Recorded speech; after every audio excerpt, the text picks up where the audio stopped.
राम जय जय राम, श्री राम जय जय राम, श्री राम जय जय राम। अपने शरीर को आप जैसा बनाएंगे वैसा बन जाएगा। बंगला भाषा की एक कहावत है, शरीरेर नाम महाशय जेई सहाय शेई शय। ये शरीर ही महाशय है, महात्मा है, इसको जैसा बनाओगे वैसा बन जाएगा। पूज्य डीआर स्वामी श्री पार्वतीकर जी महाराज वीणा बाबा, वीणा के हमारे पूज्य गुरुदेव, जिनके नाम से श्री मलुकदास वीणा महाराज संगीत विद्यालय चल रहा है मलुकपीठ में, बड़े दिव्य पुरुष थे। दास के ऊपर उनकी बड़ी कृपा थी।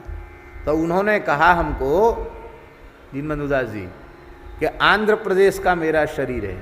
ब्राह्मण कुल का जन्म था उनका, और हमारे यहाँ तो ठंड पड़ती ही नहीं।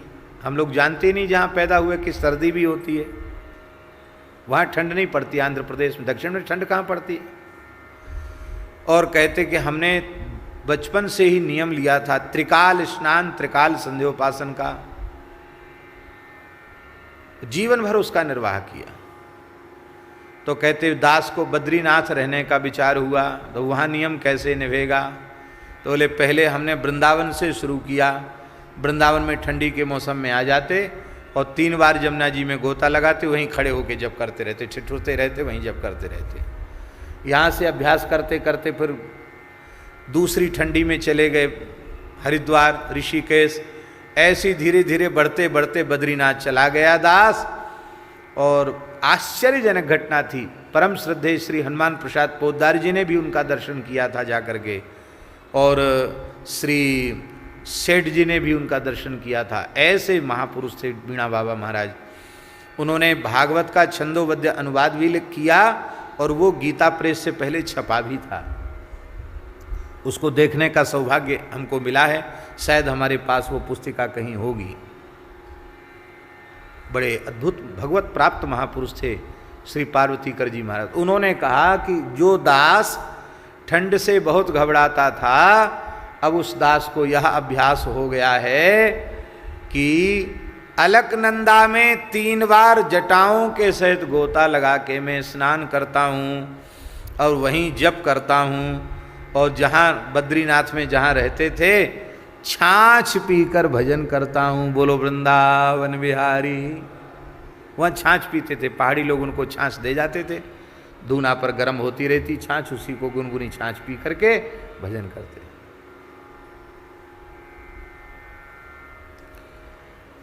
इस शरीर को जैसा अभ्यास कराओगे वैसा अभ्यास इस शरीर को हो जाएगा।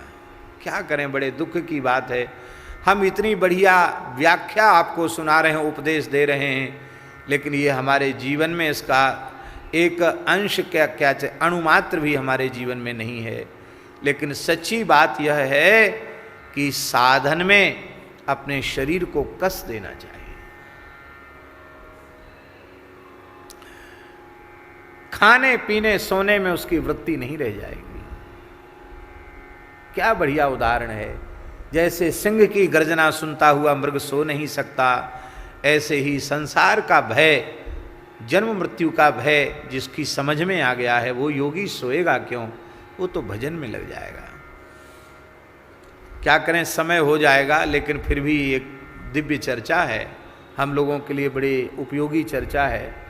खाक चौक में पूज्य सदगुरुदेव भगवान श्री पहाड़ी बाबा के चरणों में हम बैठे थे, तो कभी अत्यंत एकांत होता था, तो कभी कोई बात अपने मन की हम उनसे पूछते थे। वैसे महाराज जी तो ज़्यादातर ऐसे बैठते थे। कैसे बैठते थे? हम बैठ के नहीं देखा, तो बैठ के दिखाओ। ऐसे तो बैठते थे, ऐसे करके, और प्रायः ध्यान में बैठते थे, ध्यान में रहते थे। तो एक दिन एकांत में बैठे थे,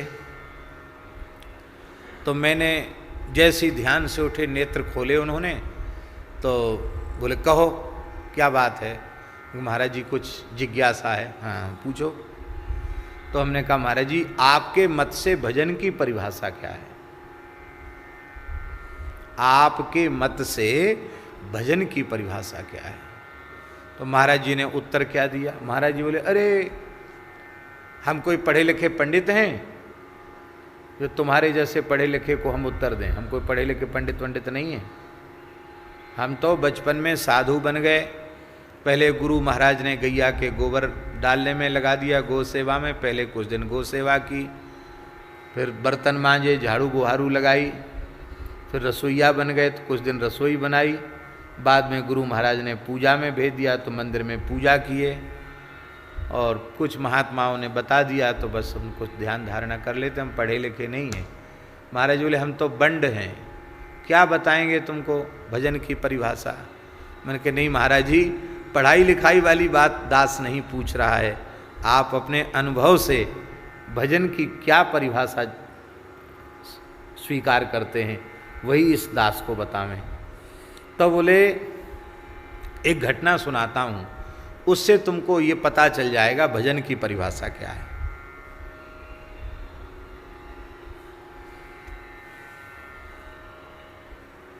इतनी बढ़िया घटना, इसको तो पिताजी तो लेख तक लिख सकते हैं इसके ऊपर, इतनी बढ़िया घटना। तो बोले क्या हुआ। कहते यहाँ हम खाक चौक में पुजारी थे, त्यागियों की जमात आई और महात्माओं की अपनी चर्चा होती ही है, कहाँ जाना है कहाँ जाना है। यहाँ से त्यागी महात्मा बोले अरे काशी जाएंगे, रामनगर की रामलीला होती है, रामलीला दर्शन करेंगे। और बड़ी बड़ी वर्णन करके महात्माओं ने सुनाया, हम तो हर साल रामलीला देखने जाते हैं महाराज, बड़ी सुंदर रामलीला होती है। और आज भी काशी की रामलीला, रामनगर की रामलीला प्रसिद्ध है, आज भी प्रसिद्ध है, अद्भुत है। हमने देखा नहीं है पर पूज्य गुरुदेव भक्तमाली जी ने भी दर्शन किया, पहाड़ी बाबा जी ने भी दर्शन किया, सुनाते थे वहाँ कैसी रामलीला होती है। आज भी लीला के अलग अलग स्थल हैं और चौपाई के अनुसार लीला होती है। माइक आज भी नहीं लगता है, बिना माइक के हजारों लोग लीला का दर्शन करते हैं, श्रवण करते हैं। अद्भुत लीला है, बड़ी मर्यादा से लीला होती है वहां। रामनगर की रामलीला प्रसिद्ध है। तो महाराज जी कहते हमारे मन में भी भाव जगा कि हम भी रामलीला देखें। अब गुरुजी से पूछें तो मन में संकोच लगे, डर लगे कि गुरु जी पूजा कर कहाँ भागता है, कहाँ जाएगा। तो हमने कहा त्यागियों से कि गुरुजी पता नहीं आज्ञा देंगे कि नहीं देंगे, पूछेंगे तो वो मना कर देंगे तो फिर तो नहीं जा पाएंगे। अरे बोले क्या है, चलो तुम तो, हाँ चलो। कोई नया होता है ना साधु तो उसको ले भी लेते हैं कि थोड़ा मजबूत है, आसन बासन उठाने के लिए काम करेगा, बढ़िया रहेगा, ऐसा भी होता है। तो उनका कैसे चलें, हम तो अभी तक कहीं कहीं गए नहीं। महाराज जी ने कहा, बोले देखो हम आज जा रहे हैं यहाँ से मथुरा, नरसिंह जी की बगीची में हम लोग रुकेंगे आज रात को, और तुम सवेरे कमंडल उठा के जमुना जी आना और बस फिर वहीं से पैदल पैदल आ जाना नरसिंह जी की बगीची। बाबा नरसिंह जी की बगीची तो देखिए ना, भूतेश्वर महादेव के सामने, पुराना स्थान है वो। तो नरसिंह जी की बगीची, महाराज जी कहते सवेरे 3 बजे उठे और कमंडल लेके गए, और सब गुरु जी को पूछा भी नहीं, खाली साष्टांग दंडोत किया, प्रणाम किया और ठाकुर जी को किया और चले गए बिना पूछे। वहाँ सीधे गए तो मिल गए साधु, सब त्यागी तपस्वी मिल गए। बड़े खुश हुए कि चलो अच्छा हुआ, चलें अब रामलीला देखने चलें। अंग्रेजी शासन था, ट्रेन में चढ़ गए, पैसा था ही नहीं, कहाँ से टिकट विकेट लें। त्यागी तपस्वियों के संग अखंड विभूतिधारी सब थे, चढ़ गए ट्रेन में। और ट्रेन भी उस समय लकड़ी झोंक कर चलती थी, महाराज जी बताते, लकड़ी उसमें डाली जाती थी, झोंकी जाती थी, ऐसा भी कोई जमाना था। तो लकड़ी झोंक कर चलने वाली, इतनी तेज ट्रेनें नहीं थी, लंबी धीरे धीरे ट्रेन चलती थी। तो ट्रेन चलकर मिर्जापुर के आसपास पहुंची, विंध्याचल क्षेत्र जो है, इधर जैसे ही पहुंची कि घोर जंगल में ट्रेन खड़ी हो गई और गोरे अंग्रेज फौज सिपाही, वो सब लाल लाल चिट्ट पड़े हुए अंग्रेज, लाल लाल पगड़ी बांधे हुए घोड़ों पर बैठे, पड़ाक सैकड़ों घोड़ा फौज पुलिस आ गई। और सब महात्मा बोले अरे मिट्ठू बाबू आया, मिट्ठू बाबू आया। वो पहले से चर्चा कर रहे थे एक मिट्ठू बाबू करके बंगाली था, वो रेलवे का बहुत बड़ा अधिकारी था और साधुओं का कट्टर दुश्मन था। उसने देखा कि ये साधु भर के जा रहे हैं, रामनगर की लीला देख रहे हैं, उनको पकड़ो, सबको जेल की हवा खिलाओ। वो सब अंग्रेजों को लेके, सिपाहियों को लेके, फोर्स लेके आ गया। तो जैसी ट्रेन रुकी कि महात्मा बोले कि अब तो जेल में सड़ा के मार डालेगा, बहुत मार पड़ेगी, भगो भगो भगो। ट्रेन रुक नहीं पाई, अभी धीमी धीमी हुई थी कि महात्मा कूद कूद कर जंगल में भागे। महाराज जी कहते मैं भी कूद के भागा, पहली यात्रा का अनुभव। अब 10 दिशाओं में साधु भागे, कोई कहीं गया, कोई कहीं गया। अभी भी विंध्याचल क्षेत्र जंगल है, उस समय तो घोर जंगल था। अब सब भटक गए, अकेले हम भटक गए। बड़े दुखी हुए कि हे भगवान, बड़ा बुरा किया, क्या बढ़िया वृंदावन धाम का वास, यमुना जी का स्नान, ठाकुर जी की पूजा, गुरु जी की सेवा। गुरु जी से बिना पूछे आए और ठाकुर जी की सेवा छोड़ के आए तो दंड तो मिलना ही था। अच्छा हुआ भटक रहे हैं। बड़े दुखी, रोने लगे। महाराज जी कहते नया नया बैराग था, बड़े दुखी हुए। एक गांव में गए तो गांव के लोगों ने, संध्या का समय था, गांव के लोगों ने घुसने नहीं दिया भीतर। भूख के मारे जान निकली जा रही कि कुछ भिक्षा मांगेंगे, लेकिन गांव के लोगों ने घुसने नहीं दिया भीतर। लठ लेके दौड़े, भगो यहां से। क्यों? बोले यहां अंग्रेजों की फौज पड़ी है जंगल में, अभ्यास चल रहा उनका, और सरकारी प्रतिबंध है, यहां कोई अपरिचित व्यक्ति नहीं घूम सकता।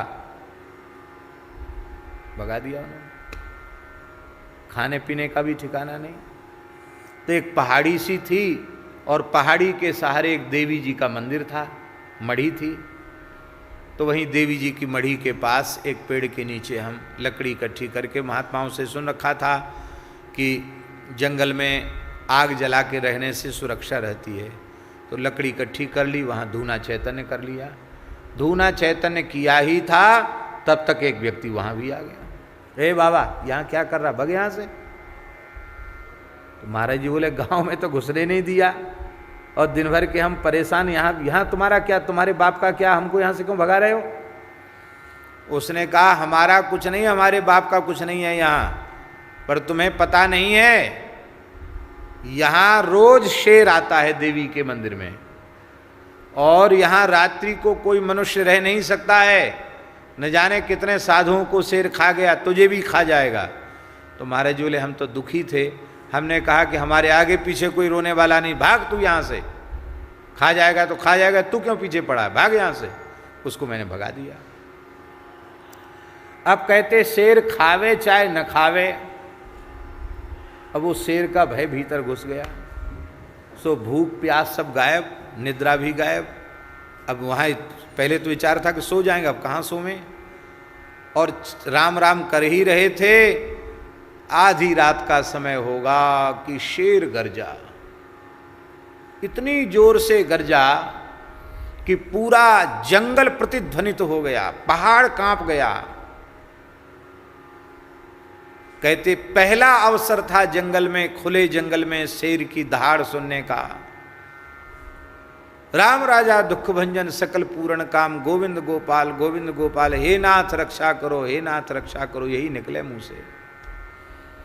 उसी समय पता नहीं किस जीव के शिकार के लिए शेर दहाड़ता हुआ आया, और एक विशाल जीव को बोले अंधेरे में दिखाई नहीं पड़ा, किसी जीव को पंजे में जकड़ के घसीटता हुआ मेरे सामने से लेके गया।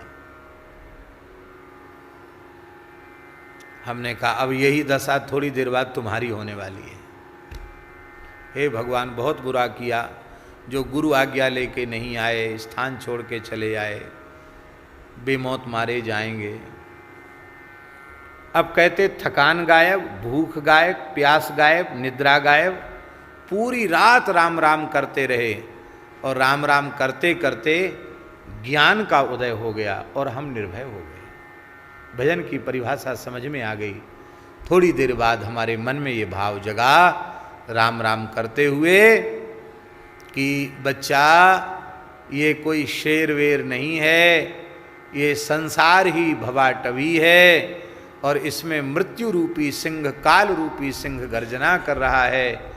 प्रमाद में पड़े हुए जीवों को ये खा जाता है, और जो श्री राम नाम का आश्रय लेते हैं वे इस काल रूपी सिंह से बच जाते हैं, उनको बार बार मरना नहीं पड़ता है।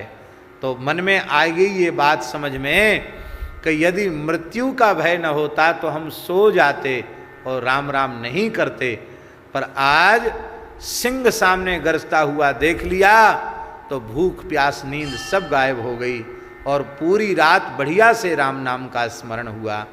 कहते हम तो यही समझते हैं मृत्यु रूपी सिंह गर्जना कर रहा है, ऐसा अनुभव में आ जाए तो भजन बनने लग जाएगा। मौत भूल जाती है तो भजन भूल जाता है। इसलिए सदा अपनी मृत्यु की स्मृति बना करके रखना, यही मेरे मत से भजन की परिभाषा है। भजन की परिभाषा यही है कि हमें अपनी मौत याद रहे।